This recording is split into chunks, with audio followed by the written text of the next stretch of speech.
여러분, 성경 가운데 가장 중요한 성경을 보면 로마서하고 갈라디아서예요. 기독교의 핵심 교리가 갈라디아서에서 남았어요. 그래서 굉장히 중요한 말씀입니다. 갈라디아서 6장 11절에서 18절까지 말씀입니다. 우리 함께 읽겠습니다. 내 손으로 너에게 이렇게 큰 글자로 쓴 것을 보라. 무릇 육체의 모양을 내려 하는 자들이 억지로 너에게 할례를 받게 함은 그들이 그리스도의 십적으로 말미암아 박해를 면하려 할 뿐이라. 할례를 받은 그들이라도 스스로 율법은 지키지 아니하고 너에게 할례를 받게 하는 것은 그들이 너희의 육체로 자랑하려 함이라. 그러나 내게는 우리 주 예수 그리스도의 십자가 외에 결코 자랑할 것이 없사오니 그리스도로 말미암아 세상이 나를 대하여 십자가에 못 박히고 내가 또한 세상에 대하여 그러하니라. 할례나 무할례가 아무것도 아니로되 오직 새로 지으심을 받은 것만이 중요하니라. 무릇 이 규례를 행하는 자에게와 하나님의 이스라엘에게 평강과 긍휼이 있을지어다. 이유로는 누구든지 나를 괴롭게 하지 말라. 내가 내 몸에 예수의 흔적을 지니고 있노라. 형제들아, 우리 주 예수 그리스도의 은혜가 너희 심령에 있을지어다. 아멘. 아멘.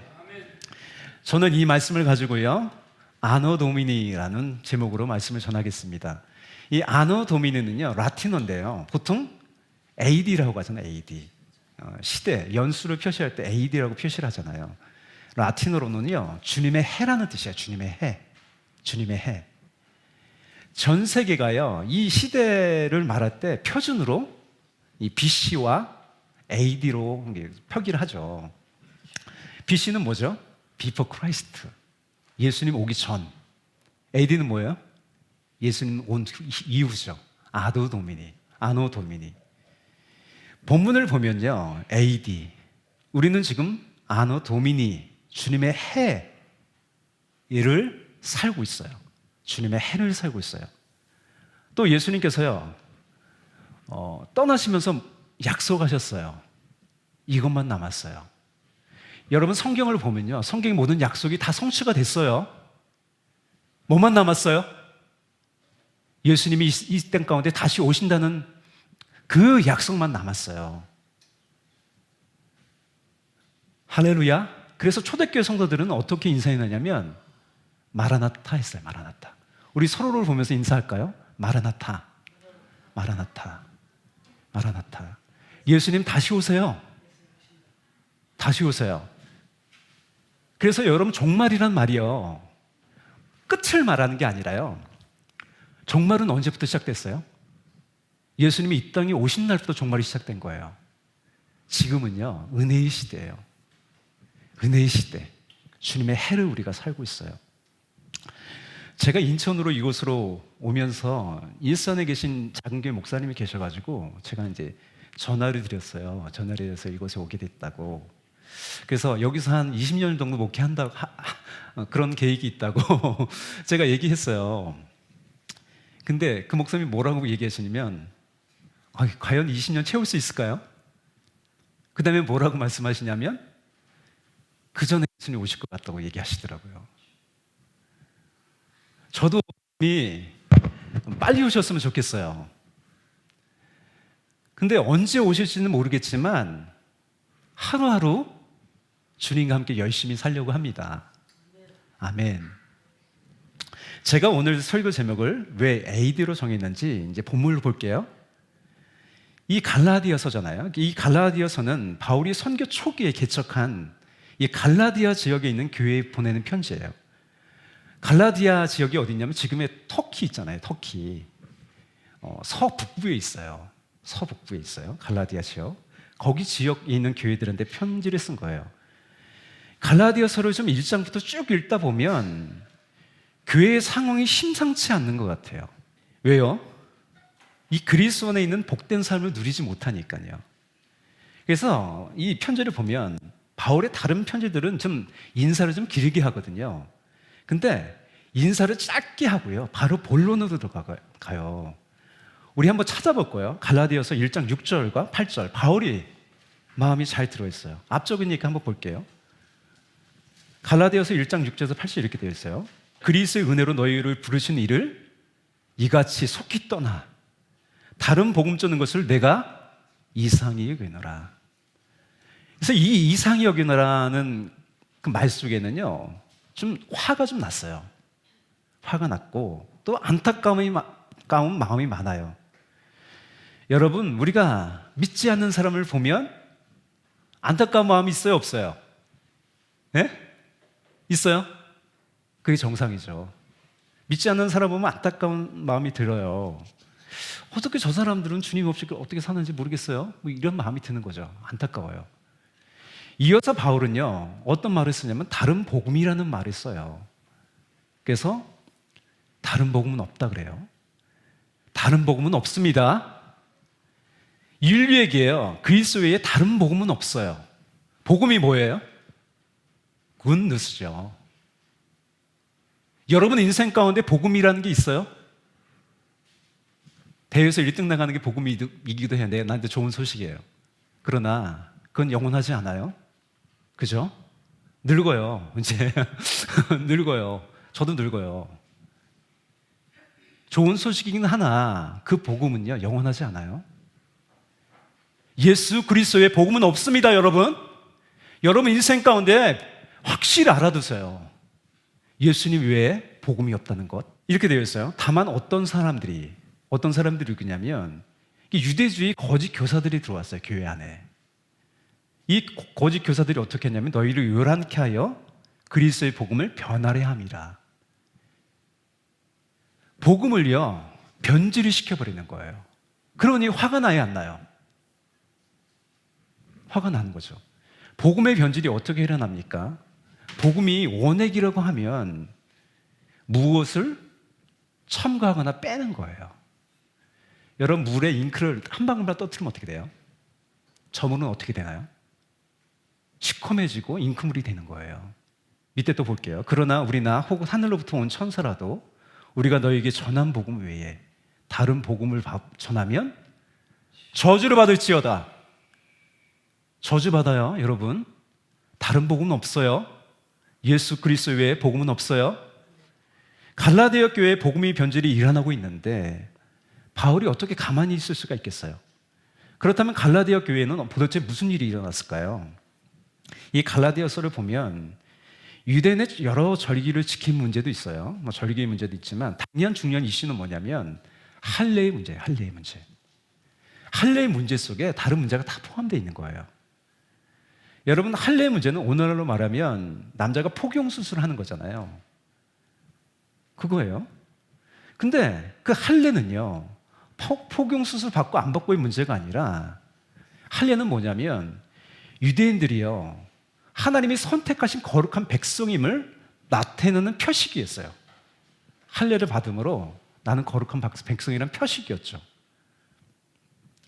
당시 그 유대인들의 입장에서 볼 때는 세상에 있는 두 부류의 사람이 있어요. 딱 유대인들이 어떻게 나누냐면 할례자와 무할례자로 나눠요. 그래서 유대인들이요, 할례 받지 않는 사람들을 뭐라고 여겨요? 그냥 짐승같이 여기는 거예요. 죄인 취급했어요. 그죠? 거짓 교사들이 바울이 전한 복음이 틀렸다고 한 것이 아니라 틀렸다고 한 게 아니에요. 복음이 2% 부족하다고 한 거예요. 그래, 네가 복음을 믿어? 그래, 잘 믿고 있어. 근데 2% 부족해. 할례도 받아야 돼. 이거예요.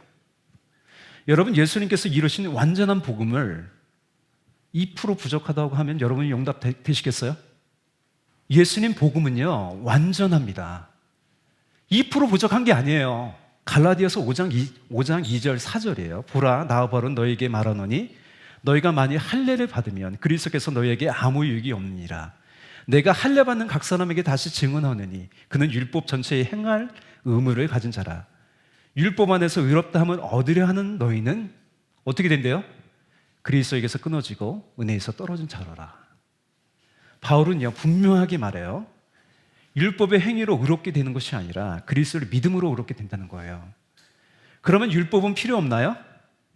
아니죠. 그러면 율법은요, 뭐냐면 다음에 나와야 되는 거예요. 그리스도를 믿음으로 성령 안에서요 살면 어떻게 돼요? 율법을 행하게 돼요. 그리스도를 떠나서 내가 율법을 행하는 게 아니에요. 예수님 믿는 믿음 안에서 내가 살면 어떻게 돼요? 내 삶이 거룩해지고 의로워지는 거예요. 율법의 더 기준을 넘어서요, 자연스럽게요, 거룩하고 아름답게 살 수 있는 거예요. 복음서로 보면요, 예수님 말씀이 율법의 기준을 넘어요. 그죠? 원수를 사랑하라 그래요. 그죠? 여기 뺨을 맞으면 이쪽 편도 대래요.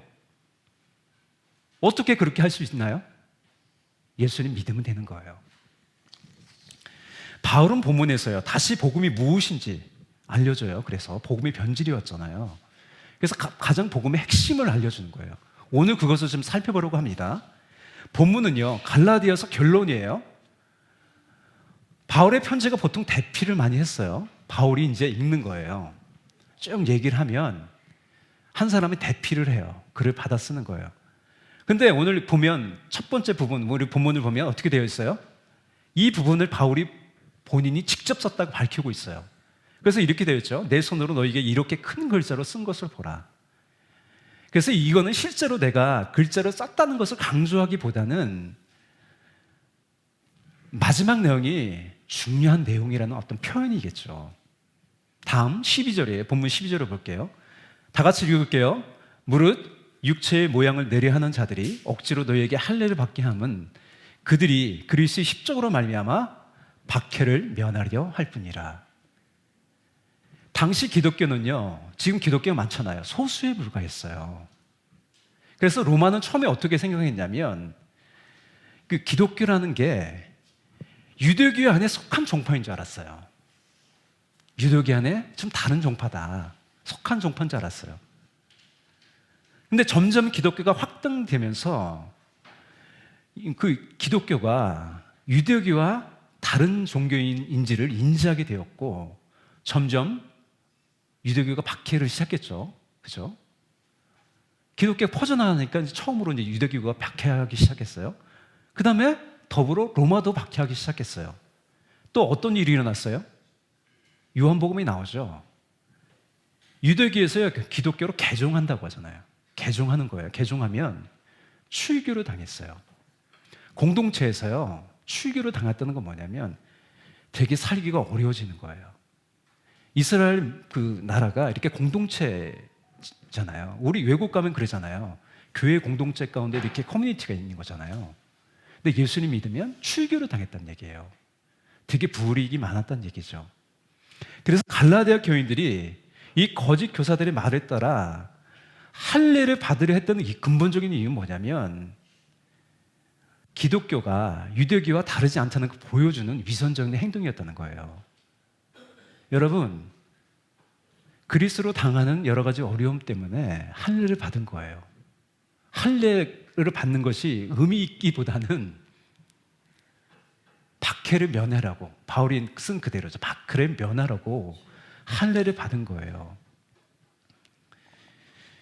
여러분, 이 거칠고 단호합니다, 십자가는. 근데 어떻게 된 거예요? 희미한 십자가가 된 거예요. 십자가를 붙드는 것이 느슨해진 거예요. 오늘날 교회도 그렇잖아요. 먹고 살만하니까 느슨해졌어요. 여러분, 십자가가 그렇게 얼마나 예수님의 간절함이 보이지 않나요? 십자가 안에서 느슨하지 않아요. 바울은 로마서에서 뭐라고 말합니까? 자녀이면 또한 후사고 하나님의 후사여 그리스도와 함께한 후사니 우리가 그와 함께 영광을 받기 위하여 고난도 받아야 될 것이니라. 12절을 볼게요. 12절에서 여기 보면 육체의 모양을 내려하는 자들은요, 육체의 모양을 내려한다고 그러잖아요. 육체를 들고 자랑하려는 사람이에요. 삶의 근거 혹은 원칙으로 삼아 그것을 의지한다는 거예요. 여러분, 재산과 학벌을 자랑하는 사람이 많아요. 그죠? 지나간 업적을 자랑하는 사람이 많아요. 여러분, 바울은 고학력자예요. 간문도 좋아요. 근데 바울이 뭐라고 고백합니까? 내게 유익하던 것을 다 해로 여긴대요. 왜 그랬어요? 그리스도를 얻고요, 그 안에서 자신이 발견되기를 원했어요. 내 학력, 내가 가진 가문들, 나의 업적들, 아무것도 아니라고 했어요. 왜요? 그리스도를 얻기 위해서. 그 안에서 내가 발견되기를 원하는 거예요. 우리의 삶의 근거, 승리의 근거는 뭐예요? 십자가예요. 십자가. 우리의 삶은요, 십자가 아래서의 삶이에요. 근데 여러분, 모든 사람이 십자가 아래서 살고 있어요. 아시나요? 아노 도미니죠. 아노 도미니. 그런데 예수님의 십자가를 몰라요. 왜 예수님이 죽으셨는지 몰라요. 그러니 은혜와 능력을 누리지 못해요. 다 같이 따라 할까요? 나는 십자가 아래서 살고 있다. 그래서 우리에게는 절망이 없는 거예요. 이겼어요, 우리는요. 할렐루야! 이 율법이 나오잖아요. 생명의 수단으로 주어진 게 아니에요. 율법으로 충분했다면 예수님이 그렇게 십자가에서 죽으실 이유가 없어요. 그래서 율법에 대하여 뭐라고 말합니까? 연약하다는 말을 쓰는 거예요. 로마서 8장 3절 4절 이렇게 되었어요. 율법이 육신으로 말미암아 연약하여 할 수 없는 그것을 하나님은 하시나니 뭘 하셨어요? 곧 죄를 인하여 자기 아들을 죄 있는 육신의 모양으로 보내요. 육신의 죄를 정하사 육신을 쫓지 않고 그 영을 쫓아 행하는 우리에게 율법의 요구를 이루어지게 하려 하심이라. 우리가 바울의 말 속에서 오해하지 말 것은 아까 제가 앞에서도 얘기했듯이 율법의 폐기나 무용론을 말하는 게 아니에요. 율법이 필요 없다고 얘기하는 게 아니에요. 예수님은요, 율법을 폐하러 온 것이 아니라 완성시키러 오셨어요. 그런데 예수님을 배제하거나 예수님과 함께 다른 대안들을 말하면 어이가 없는 거예요. 할례와 같은 이 가짜 해답 자체가 문제가 아니라 뭐가 바울이 이렇게 화가 났냐면 그런 쓸데없는 것에 마음이 쏠려서요, 참 진리를 놓치는 거예요. 그래서 갈라디아서 3장 1절 2절 이렇게 되어서 어리석도다 갈라디아 사람들아, 예수 그리스도께서 십자가에 못 박히신 것이 너희 눈앞에 밝히 보이거늘 누가 너희를 깨더냐. 내가 너에게서 다만 이것을 알려 하노니 너희가 성령을 받은 것이 율법의 행위로냐 혹은 듣고 믿음으로냐. 이제 본문을 볼게요. 14절이에요. 그러나로 시작해요. 그러나가 뭐예요? 구원의 근거가 할례나 율법이 아니라는 거죠. 그러나, 우리 다 같이 읽을게요. 그러나 내게는 우리 주 예수 그리스도의 십자가 외에 결코 자랑할 것이 없으니. 아멘. 이 바울은요, 예수 그리스도를 아는 지식이 가장 높다고, 귀하다고 고백해요. 왜냐하면 그리스도의 것을 자랑하면, 그것을 삶의 근거로 삼으면 우리의 삶의 본질이 그리스도에게서 멀어져요. 능력이 없어져요. 예수님의 십자가가 사람들에게는 미련하게 보여요. 믿는 우리에게는요, 구원을 베푸신 하나님의 능력이에요. 우리는 예수님을 믿는 사람이에요. 더 정확하게 말한다면 뭐냐면 십자가에 달리신 예수님을 믿는 거예요. 예수님 믿는 것보다 더 정확한 얘기는 뭐예요? 십자가에 달리신 예수님 믿는 거예요. 예수님이 그냥 부활한 게 아니에요. 그냥 죽었다 살아난 게 아니에요. 십자가에 달리시고 죽으시고 부활하신 거예요. 이게 복음의 내용이에요, 여러분. 성령님은 어떤 영이에요? 예수님의 십자가와 관계된 영이에요. 예수님의 십자가와. 그래서 부활의 영이라고도 하잖아요. 갈라디아 이 신자들은 그리스도인으로서 성령 힘입어 이제 새로운 삶이 시작됐어요. 이 성령을 따라 살아가면 의의 소망이 기다리고 있어요. 그러나 그들이 십자가의 복음이 변질되어 다시 육체를 자랑하고 그 소욕을 따르는 사람이 됐다는 거예요. 그래서 이렇게 말하는 거예요. 너희가 이같이 어리석으냐? 성령으로 시작하였다가 이제는 육체로 마치겠느냐? 자기가 잘 나가면, 여러분, 성령으로 시작했다가 육체로 마친 사람이 있습니다. 우리는 끝까지 예수님의 십자가 바라봐야 돼요. 성령으로 시작했다 육체로 마치면 안 돼요. 나머지 14절이에요. 14절. 오늘 바울이 전하는 핵심적인 말이에요. 한번 다 같이 읽을게요. 그리스도로 말미암아 세상이 나를 대하여 십자가에 못 박히고 내가 또한 세상에 대하여 그러하니라. 이게 무슨 말이에요? 세번역 성경이 이렇게 번역했어요. 그리스도로 말미암아 내 쪽에서 보면 세상이 죽었고 세상 쪽에서 보면 내가 죽었습니다. 그리스도로 말미암아 세상의 권세, 죄의 지배권에서 해방됐다는 거예요. 바울이 말하는 세상은요, 하나님을 대적하는 의미의 타락한 세상이에요. 즉, 하나님이 없는 구원이 필요한 결핍의 세상을 말하는 거예요. 여러분, 인간의 죄는요, 결핍의 산물이에요. 여러분, 날이 갈수록 음란하잖아요. 그죠? 음란해요, 세상이. 동성애 있고요. 그 다음에 여러 가지 간음 문제. 문화가요, 굉장히 음란해요. 단적으로 왜 그래요? 사람들은 왜 음란한 거예요? 사랑의 결핍이에요. 사랑이 결핍되어졌으니까 갈망이 있는 거예요. 만족함이 없으니까 뭔가를 갈구하는 거예요. 진짜 사랑을 받지 못하는 거예요. 여러분, 자녀들을요, 사랑해줘야 돼요. 사랑해줘야 돼. 그래서 우리가 하나님의 사랑으로 만족하지 않으면요, 죄에 대한 갈망이 생겨요. 죄에 대한 갈망이 생겨요. 그러면 우리가 죄를 안 지으려면 어떻게 돼요? 하나님의 사랑으로 충만해야 돼요, 날마다. 그러면요, 죄를 따라가지 않아요. 내가 인정받으려 하지 않아요. 결핍이죠, 결핍.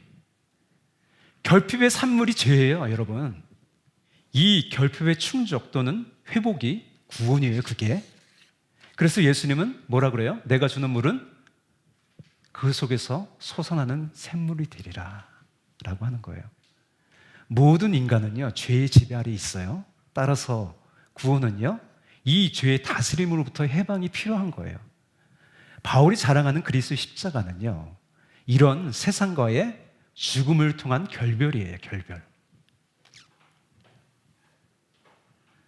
그래서 로마서 7장 전체가 그것을 다루고 있어요. 그래서 이렇게 되어 있어요. 우리가 육신에 있을 때는 율법으로 말미암아 죄의 정욕이 우리 지체 중에서 역사하여 우리로 사망을 위하여 열매를 맺게 하였더니, 욕심이 나의 삶을 다스린다는 거예요. 이제는 우리가 얽매였던 것에 대하여 죽었대요. 율법에서 벗어났으니 이러므로 우리가 영의 새로운 것으로 섬길 것이요 의문에 묵은 것으로 아니할지니라. 십자가에 달리신 그리스도를 통해 육체의 가치들에 의존하여 살아가는 그 세상은 십자가에 못 박혔어요. 그래서 예수님이 십자가에 달리실 때 우리도요, 나의 옛사람이 달린 거예요. 죽은 거예요. 우리의 결핍도, 그의 결핍에 따른 욕심도 십자가에 달린 거예요. 그래서 갈라디아서 2장 20절, 유명한 말씀이죠. 내가 그리스도와 함께 십자가에 못 박혔나니 그런즉 이제는 내가 산 것이 아니에요, 오직 내 안에 그리스도께서 사신 것이라. 이제 내가 육체 가운데 사는 것은 나를 사랑하사 나를 위하여 자기 몸을 버리신 하나님의 아들을 믿는 믿음 안에서 사는 것이라. 여러분, 이게 이신칭의의 내용이에요. 할렐루야, 아멘. 죄가요, 결핍에 대한 욕심이라고 했는데, 그렇다면 우리가 계속해서 죄의 권세 아래 살지 않으려면 어떻게 합니까? 날마다 하나님의 생명으로 은혜를 누리며 만족하며 살아가야 되는 거예요. 아까 찬양했잖아요. 바다 물결같이 내게 임하니. 할렐루야, 아멘. 그 은혜가 임해야 내가 죄를 갈망하지 않는다는 거예요. 날마다 우리에게요, 자족한 하나님의 은혜를 주세요. 만족하는 은혜를 주세요. 그래서 바울이 이렇게 고백하잖아요. 내게 능력 주시는 자 안에서 내가 모든 것을 할 수 있느니라. 할렐루야. 이것이 자족하는 은혜예요. 내게 능력 주시는 자 안에서 내가 모든 것을 할 수 있대요. 14절 볼게요. 14절. 그러나 내게는 우리 주 예수 그리스도의 십자가 외에 결코 자랑할 것이 없으니 그리스도로 말미암아 세상이 나를 대하여 십자가에 못 박히고 내가 또한 세상에 대하여 그러하니라. 이것을 한마디로 말한다면 뭐예요? 창조, 새 창조예요. 새 창조. 죽었잖아요. 다시 우리를 살렸어요. 그래서요, 예수님이 십자가 위에서 뭐라고 하셨어요? 요한복음 보면 뭐하고 어떻게 하시고 돌아가셨어요? 내가 다 이루었다. 다 이루셨어요. 그게 창세기 나오는 말이에요. 천지의 만물이 다 이루니라. 바울이 얘기하는 건 뭐예요? 여기서 십자가로 재창조가 일어났다는 거예요. 다시 만들었다는 거예요. 그래서 고린도후서 5장 17절 이렇게 말합니다. 그런즉 누구든지 그리스도 안에 있으면 새로운 피조물이라. 이전 것은 지나갔으니 보라 새 것이 되었도다. 그래서 본문에서도 이렇게 말합니다. 15절이에요. 다 같이 읽을까요? 할례나 무할례가 아무것도 아니로되 오직 새로 지으심을 받은 자 뿐이니라. 아멘. 우리가 이 세상을 살아가는데 그 십자가에서 살면서 두 가지 선택이 있어요. 그래서 옛 세상을 사느냐 새 세상을 사느냐예요. 하나는 여전히 옛 세상 육체를 자랑하고 의존하는 삶이고요. 하나는 뭐예요? 그리스도를 의존하는 거예요. 그리스도를 믿고 그리스도를 의존하여 성령 안에서 새 세상을 사는 거예요. 십자가에 달리신 예수님을 자랑하는 자, 곧 믿는 자에게 거룩한 영, 성령을 부어주세요. 우리는 어디에 소속된 사람입니까? 그리스도 안에, 성령 안에 있는 사람이에요. 그리스도 예수의 사람들은 육체와 함께 그 정과 욕심을 십자가에 못 박았느니라. 할렐루야. 우리는 뭐로 살아요? 욕심으로 삽니까? 성령으로 사는 거예요, 이제. 할렐루야. 16절 볼게요. 무릇 이 규례를 행하는 자에게와 하나님의 이스라엘에게 평강과 국률이 있을지어다. 여기 규례는요, 헬라어로 카논이에요, 카논. 여기서 나온 단어가 뭐가 있어요? 라틴어 캐논이 나왔어요, 캐논. 여러분 잘 아는 카메라 회사 있죠? 캐논. 이 카논은요, 뭐냐면 규칙, 룰, 뭐 스탠다드 이런 거예요. 표준. 캐논. 오늘날 우리가 사용하는 기계나 뭐 어떤 물건에 형식이 있어요. 국제 규격이 있어요. 협의를 거쳐서 규격을 통일하는 거예요. 여러분 마이크, 제가 마이크 많이 다루는데 마이크 커넥터가요, 이 규격이 있어요. 이게 세 개로 돼 있잖아요. 그 커넥터를 뭐라고 하냐면 캐논 커넥터라고 그래요. 그래서 캐논 커넥터. 여러분 이 규격에 맞지 않는 그것은요 쓸 수가 없어요. 맞지가 않으니까 들어가질 않아요. 연결이 안 돼요. 예수님이 십자가로 새롭게 창조하신 것은요 BC와 AD처럼요 하나님이 정하신 법이에요. 오직 그리스도의 십자가에서 새 창조가 완성되었습니다. 오직 그리스도의 십자가가 그래서 나의 삶을 새롭게 하는 거예요. 하나님이 정하신 표준은요 그냥 정한 게 아니에요. 하나님 말씀하신 약속의 근거예요. 성경 곳곳에 예언되어 있어요. 예수님께서는요 새로운 창조, 그 새 언약의 주체가 됐어요. 그리스도를 통한 새 창조와 새 세상은요 유대인이든 이방인이든 남자이든 여자이든 모든 사람에게 똑같이 정한 규칙이에요. 룰이죠, 룰. 어떤 조건이 없어요. 여러분 학벌 상관없어요. 직업 상관없어요. 교회 직분 상관없어요. 17절입니다. 17절. 갈라디아 교인들뿐만 아니라 오늘날 편안함을 추구하는 교인들에게 하는 말씀이에요. 이후로는 누구든지 나를 괴롭게 하지 말라. 내가 내 몸에 예수의 흔적을 지니고 있노라. 예수의 흔적은 무엇일까요? 예수의 십자가에 동참하는 고난이죠. 예수님께서 자신의 몸을 우리에게 주심으로 우리가 생명을 얻은 것과 같이 바울도요 그 고난에 동참함으로 복음의 도구가 되었어요. 그러므로 새 창조의 산물인 성령의 열매는요 그냥 되는 게 아니에요.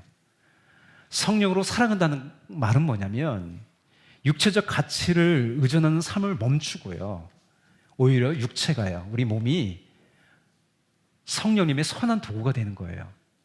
바울처럼 그리스도의 복음이 여러분의 삶이 되십시오. 예수님은 창조주가 되세요. 예수님은 여러분을 바꾸세요. 여러분의 절망과요 무기력과 무의미한 삶을 바꾸세요. 창조가 그런 얘기예요. 우리의 인생은요 십자가 아래서의 AD예요. 아노 도민이죠. 예수를 이름으로 사는 인생, 예수를 모시고 사는 은혜의 삶입니다.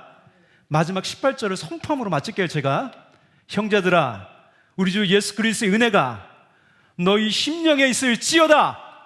아멘. 기도하겠습니다. 이 시간 기도할 때 우리 다 같이 기도하겠는데 예수님은 우리를 새롭게 만드세요.